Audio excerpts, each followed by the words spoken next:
Welcome to our workshop about being a better dressage writer. We're very keen to have people become pencillers and writers for our dressage judges. They're an important part of the team. We hope that you'll enjoy this little meeting we had locally, and it will be much more fun for you if you have a friend with you and if you have copies of the 1, 2 and the 2 dressage tests for New South Wales in 2014 to 17. We hope you learned something from this workshop. Thank you. Let me welcome you first of all to Hawkesbury Riding Club, and tonight's session has been funded by Equestrian New South Wales, who are supporting training for dressage judges and all sorts of other projects, and we've actually applied to Dressage New South Wales, who encouraged us to run something else like this. It's being filmed because there is demand across not only New South Wales but Australia for workshops like this, but people can't always get to them. And every time people see, oh, there was a workshop last night, wish I could have gone, can you come and do one at our place? Well, now they'll be able to access the video either through their club, who will have a DVD, or we may even put it on YouTube, so individuals can access it as well. So you are the lucky ones who get to do it in the flesh. So thank you for coming out on one of your own nights. We're going to just whip through this. There's plenty of time for talking, there's plenty of time for engaging, and hopefully, who's pencil before? Who's pencil before? A lot of you? That's great, because I want you to talk as well as me, because we want everybody to be a better and a more confident penciler. I think sometimes you get thrown in at the deep end with this, and it's a bit unfair, but that's what happens. You happen to be upright and breathing, and so people grab you and say, can you pencil? And if you're lucky, it's a prelim test, and if you're unlucky, like one of our club members, it's at pre-St George or intermediate level. We would like to spread the knowledge a little bit more. So if you've got any questions, and sometimes I'll ask you if you have other ideas, I want you to have some input, okay? So first of all, I'm calling it the art and science of being a good dressage writer or penciler. Penciler is the term we're more familiar with. Internationally, it's known as writer, so I'm calling it both tonight. You'll hear me say both, because we want to get people used to using the word writer. And it is a bit of an art because you've got to be good with people, and it's a bit of a science because you've got to be correct. And you do have to kind of look after your judge a little bit, and your judge has to look after you. So that's what we're calling it that. So first of all, when we first ran these workshops a couple of years ago, Equestrian Queensland had this definition of pencilling, which they called pencilling at the time. And so it's writing down the scores and comments. It's making sure the tests are complete. It's helpful if you have some knowledge of dressage. I notice it says you have to be smartly dressed. Personally, if you offered a pencil for me and you are in filthy jobbers and you have hay sticking out of your hair, I am not going to ask you to go and put on your smart casual attire. However, you know, the look of dressage, as judges we are encouraged to look reasonably decent, and so if you can do that, that's fine. Otherwise, we don't care. Professional in manner, neutral and not engaged in small talk. We don't want you to sit there in silence, but we also don't want you to be nattering in our ear when we're trying to make judgments. And sometimes it's tricky. You don't want to be rude to the penciler, but you have to say, excuse me, I'll just write this and then we'll talk. So abbreviations, we're going to talk more about that. Okay, so that's an early definition. So we're going to talk about why you're here. So I want you to just think for a minute, why are you here? Are you here because you are a penciler and you want to be a better penciler? Are you here because someone talked you into it? Perhaps someone that you helped to pencil for or with, maybe a partner or a daughter or something like that? Is it because, look, we encourage writers to come along because you learn how judges think and what they're looking for. So you can be here for all sorts of different reasons. I'm going to see if you agree with any of the ones that I said, that someone talked you into it, whether it was your wife or your daughter or your friend, that you're just interested in being a volunteer, because penciling is one of the key volunteering roles in our sport, and it's not just for pure dressage, it's also for eventing. Learning what judges are looking for, like Lisa. You're going to be stuck there anyway, so you may as well do something. People genuinely say that. I'm going to be there anyway, I'm driving my daughter there, so I may as well pencil and do something useful. Thinking of becoming a judge, we certainly encourage our judges to do penciling before they become a judge and while they're a judge. Every year, Helen's a senior judge as well, we get asked to go and pencil for other judges at the Nationals and the State Championships and the CDI like that, so we can get our eye in at the next level. And sometimes people are on the dressage committee and this is one of the roles that they do. So there's lots of reasons why people do it. So we're going to have a quick overview here. We're going to talk about the role of the writer. We're going to talk about test sheets. Now, you've all seen test sheets, but I wonder if you've looked closely at one lately. A few abbreviations, terms and tips that we can use to make this job easier, and we're going to have a little practice. Now, if you've done it before, this is going to be a fabulous practice, okay? If you haven't done it before, excellent. So I think it's important to think, as pencillers, what do you guys want? What do we want? Well, we talk a lot about looking after our volunteers. We want them to feel appreciated and valued. Often you'll get some little thing as a penciller. It's not of great value, but it just says to you, thank you for coming and giving up your time on this day. So as pencillers, we want to be acknowledged, if nothing else. We want the event and the judges to be organised. You know, if we're doing our bit, turning up on time and ready to do it, then we don't want the event to be chaotic, pulled into a car at the last minute. Oh, can you go over there? Can you do that sort of thing? It's unfortunate if that happens. As pencillers, we don't want that. And as a penciller, you want your judge to be calm and on task and patient, because hiccups happen, we know that, and you want your judge to cope, don't you? Anything else that pencillers want that you can think of off the top of your head? Comfortable car. Fortunately, most of the time you're in a car, yes, cup of tea would be nice, absolutely. Glass. I find lollies help. Lollies? Oh, I don't offer lollies as a rule. Okay, what do organisers want? Last time we were talking about this, we had our Gail Croon, who's our Hawkesbury Writing Club organiser for many years, given it away this year, but she chipped in and helped us with this. Organisers want you to turn up if you've committed to be a penciller. Often it's the people who are meant to pencil first thing in the morning who send a text half an hour before the test starts to say they're not coming. That's pretty unfair, and we all know why. We want people to turn up when they've committed, because it's very awkward. You're standing there, the judge is ready, the writers are ready, somebody's husband gets dragged into the car at the last minute. It's unfair on everybody. When I say arrive at least 15 minutes before the test, you might think that's plenty of time. It is here in a way, because you meet the person, you get in the car and off you go. If it's somewhere like SIAC or down at Camden the other day where they had 25 arenas, I don't know where, I'm a judge, I don't know where the arena is. We have to move, we have to be there, we have to check the arena, we have to get our paperwork sorted. Sometimes 15 minutes is not enough. You've got to use your common sense about being there in plenty of time. So organisers want you there in plenty of time. Check the tests before handing them in. So it's not really your job, but it really helps if you can check important things like the judge has signed the sheet. Almost everything else that you can get away with. If you're a judge and you happen to leave out a mark and you go home, there are provisions for that. But if you haven't signed the sheet, the competition's in trouble and they have to send it to you. So just checking that the judge has signed the sheet and they haven't left any marks out, that sort of thing. I'm going to talk more about that. And as Gail said, if you have any concerns, if something happens that you're a bit worried about, the person to tell about that after the test is the organiser, not your friends. Not on Facebook, thank you. If you're concerned about a conflict of interest or something you thought was unfair or someone was indiscreet or something like that, tell the organisers. They can deal with it rather than, you know, gossiping about it. So I think that's fair enough, isn't it? We could do those things. Now, what do judges want? We want everything and we want it now. We want pencillers who are prompt not only at the beginning of the test, but if there's a break and they come back, we need them to be back at the car when we are, which is really a few minutes before the next rider.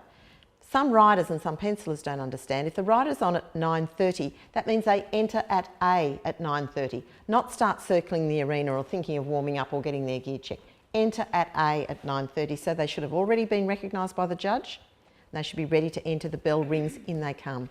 So being prompt is really important.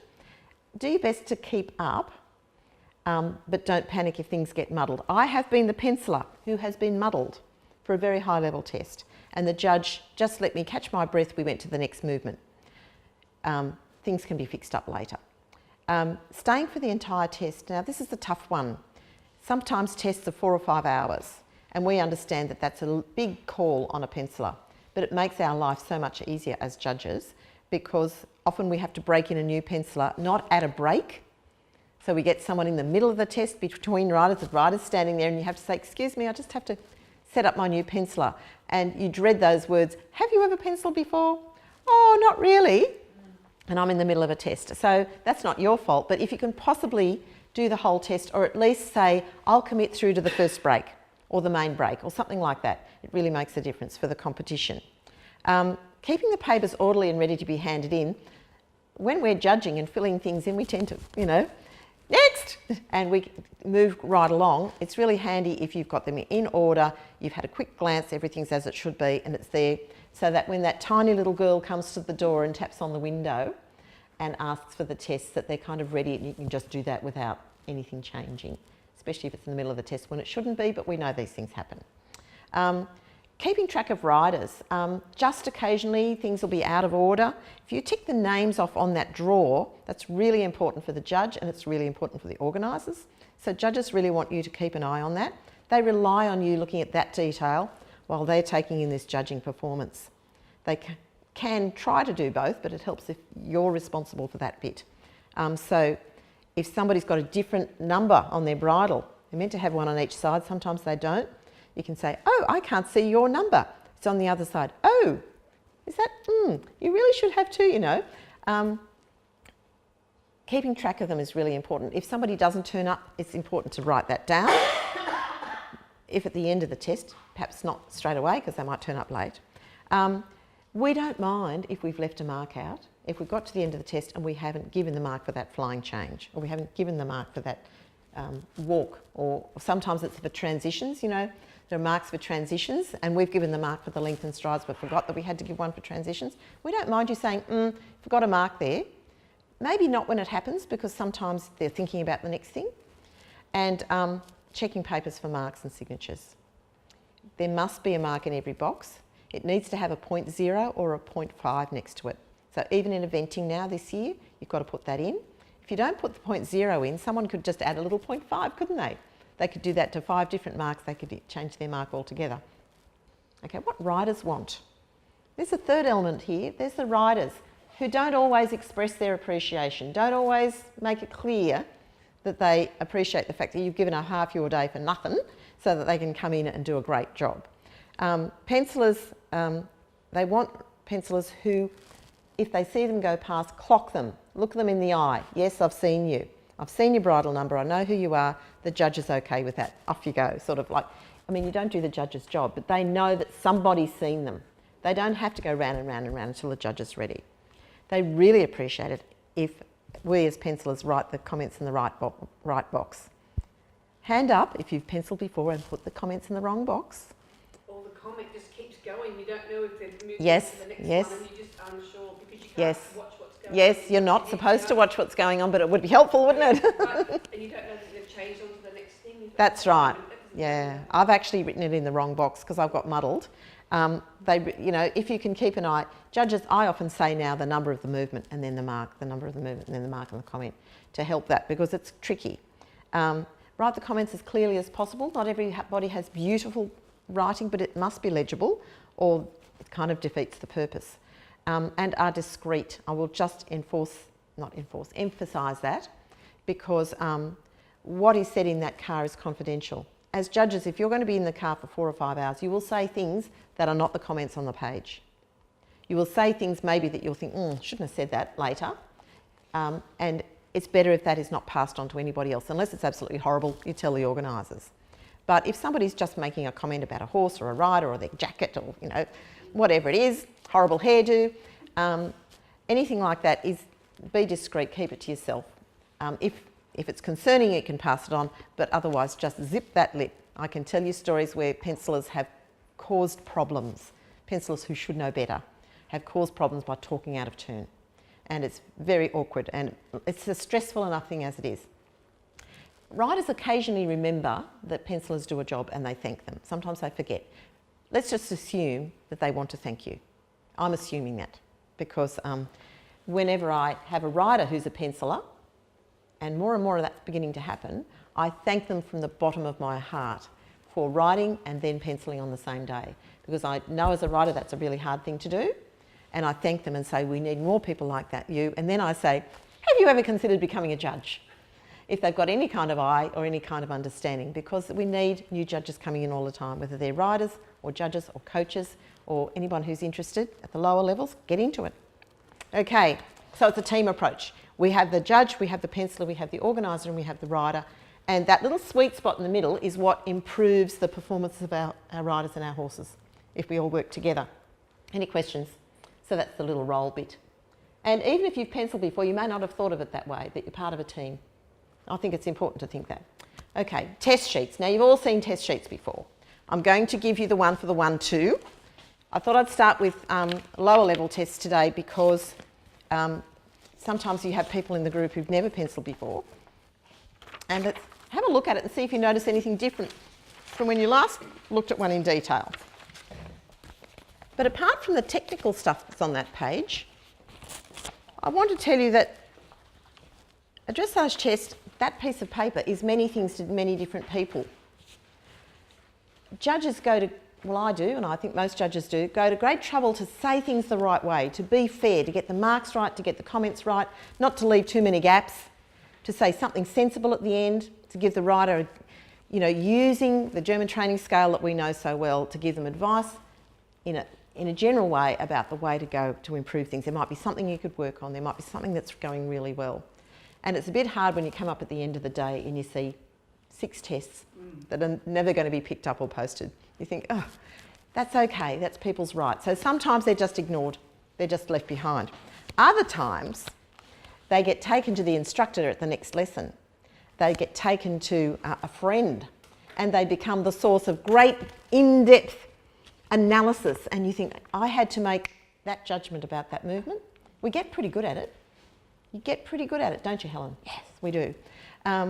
But sometimes people agonise over why did I not get a 7 for that? Why did I only get a 6.5? In our judgment at that time, that's what you earned. So sometimes they can become quite a source of angst, but also advice. If you go to your instructor with your test, I used to do that, show them the test and they'd say, well, there's clearly a problem with the length and strides here, or we've got to do something about those halts. Not my best thing, halts. You know, some people can feel a square halt. I can't feel a square halt. So they can be quite useful. Sometimes they're actually very important, and it's not just at the high levels but at the low levels, because some of these horses are worth a lot of money, and these riders are professionals. And what you write, sometimes they don't care too much about the comments, but they sure care about the marks. It can be almost a legal document. We're getting that way in Australia. It's certainly that way in Europe, where it's quite an important document, and big money, big egos are involved. Most judges have had someone come to them after a test and say, I want to talk to you about this. And we say, that's fine, we're happy to talk to you about it. We'll go and sit somewhere quiet. You must bring your papers with you, and I'll talk to you about why you might have got those marks. If they want to talk to us about why there's a difference between marks with different movements, we have a procedure for that too. But so a test sheet is more than just a piece of paper, it means something. So let's look at the test sheet. Anyone pick anything that looked a bit different? More information requirement. Yeah. Absolutely. Look at all the bits you're supposed to fill in at the top. Never used to have to fill in the judge, well, you've always had to do the judge position, but the competitive or participant stuff, you've got to, let me say, if you're in a hurry, don't worry about that stuff, worry about the horse and the rider. You know, that's the most important. Often you'll get a sticker that has the most important stuff on it. But really, most of that's there for a reason. Particularly the horse and rider, but also the competition and where the judge is, because the more experienced the rider is, the more they'll say, well, that was the judge at B, of course they thought this. The judge at C didn't see that because they didn't see my hindquarters sticking out, but the judge at B did. So that's actually quite important for the perspective. So lots of those things are important, but if you're in a big hurry and someone's waiting, the horse and rider's the most important thing. The rest can be filled in by the person later. The bridle number's very, very important.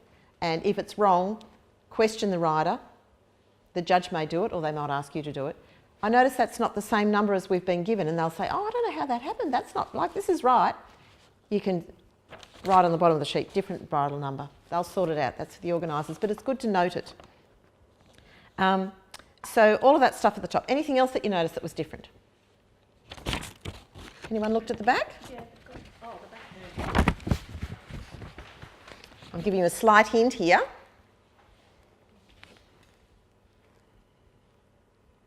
Up until recently, that little box that says penalties wasn't there. See the little box next to errors of course errors? There are two different things. Course errors is if you make a mistake and you make 3 of those and you're eliminated. Right? That's course errors. But penalties are things like you've got no gloves on, or you've carried your whip, or you've got bandages on, or something like that. We don't want to eliminate you, but we want you to know that that's not right. And let me tell you that black shirts are not permitted. Light coloured shirts, if you're riding without a jacket. It says in the rules, doesn't it, Helen? And I'm seeing a lot of black shirts going around. I don't know if people are being penalised, but they should be. I might have let 1 or 2 go past myself, but anyway. So those kinds of penalties, there's more emphasis on people losing a couple of marks but not being eliminated. So that's new on the back there. And I'm sorry if yours hasn't got it. Key checks too, picking up and stuff like that. Ideally, yes. But remember, if you're talking eventing, and we judge at events as well, and you pencil at events as well, there often isn't a gear steward. There's no gear check. No, and that worries me as a judge. I don't want to have to remember to check the bit and check the spurs and all this stuff in that 10 seconds when someone's going around, but that's the reality. So there's a few things. So we all know where you put the mark, where it says judge's mark out of 10. I have been guilty of putting marks in the wrong box for a couple of boxes and then whipped over to the side. You don't have to worry about the coefficient. That just means whether it's going to be multiplied by 2 or not. You don't have to worry about, you put the mark where it says total. If you make an error, cross it out, put the correct mark, and what else do you do? Judge initials it, yeah, okay. So we're familiar with these basic things, but if they make an error of course, forget a movement or do it at the wrong place, and the judge says error, you might be used to putting an asterisk here. Don't forget to circle at the bottom here. 1, 2, the judge will know by 3, bang, they're out. So it's very important that that's recorded for the scorers. The scorers should be your friend. I should have 5 people there, shouldn't I? Organise the scorers, because they are the ones who bring the paper back and say, you forgot that mark, or what does this mark say? I can't read that number. You know, if the pencil has been in a hurry and it's written and they're not sure what number it is. So the test is important, and I've got the pink thing there. The judge must sign it. I sign it before I write the collectives now. Because I forgot to do it in my exam. But sometimes judges forget, and it's helpful if you can just run your eye down. Any questions about that? If you've done this before, just a few more things to consider. If you're really lucky, I think here in Sydney, in the Hawkesbury, most competitions have a sticker. But remember, we're talking to people all over New South Wales and possibly all over Australia. In the smaller competitions, that's not always going to be the case. So you can go through and you can put, say you've got 15 tests, you could get 10 papers ready with all the details except for, what would you not do in advance? The judge. No, you can put the judge down because you're sitting next to them. Bridle numbers and the horse and rider, because they may not turn up and you're just going to waste a sheet. But you can get everything else done in advance, if you're there in advance. So you've got a bit of a chance to get ahead of yourself because it's a bit full on getting it all done. So we've looked at that. So all the details have to be put in if the stickers aren't completed, and check the bridle number and tell the judge if it's not correct. And the judge may well, I think all judges these days fill in the collectives at the back, is that right? I haven't heard lately of people having to write the collective marks, because you often want to write fairly holistic things and you're thinking about the mark and you're thinking about the comment. So that's good because you can be getting the next paper ready. I like to talk out loud while I'm doing it because I think the pencillers are often there to learn something. They may be writers, they may be someone who wants to be a judge one day, they just may want to pass this on to their family, whatever. So I like to talk out loud and say, well, you know, they got lots of 6s and 7s, but I want to comment on this, you know, and the writer is very, very accurate. I think they should get paid for that, something like that. I say things out loud. So, but you shouldn't have to, most of the time, write the collectives. Errors have to be circled here as well, and check that it is signed. Everybody here probably knows Jan Geary, who has been the head honcho of dressage judges for some years. She's moved on from that role. She still runs the training. But she said she has had comments from riders saying that the abbreviations are getting a bit out of control. That she said she had somebody who put a whole lot of accounting things in there, and she looked at it and couldn't understand it herself, and she'd just given them the comments. So these are pretty well accepted. This is the sheet you'll get if you go to an official Dressage New South Wales competition over here at Clarendon, if you go to SIAC, if you go to most of the big local clubs. There's lots of other versions, but let's just have a quick look through these. I'm going to ask you if you know of any really common, regular things that are used that are not included in this. One thing that I've used is an arrow for a downward transition. So an arrow with downward transition or upward transition. Are there any others that you've seen around that are used commonly that are not on that sheet? I can think of two others. The common ones of the wobbly line, centre line, or the straight line. And you're saying forward. I think it's just as quick to write that, isn't it, Lisa? Yeah, and the other one I use if the horse is on the forehand, I put the number 4 and hand. Forehand, I think that's fairly well accepted. If you've got another one that you know, tell me what it looks like, don't tell me what it means. Got another one that you can think of that you've used regularly? No? It shouldn't be hieroglyphics, it shouldn't have to be A square drawing. square. Yes, it's not on there, but I think it's meant to be. I think they just didn't know how to put the square in. This is just straight off that. And for the circle, the reason I made that red, if it's a circle, it's got to be larger than a 0. It's got to look like a circle. So definitely, we all use that for square halt, or not square. Some judges have their own favourites and some pencillers. It doesn't matter what test you do, you're never going to get 100%. There's always going to be comments on there that are saying something's not right, and you want to know what that is.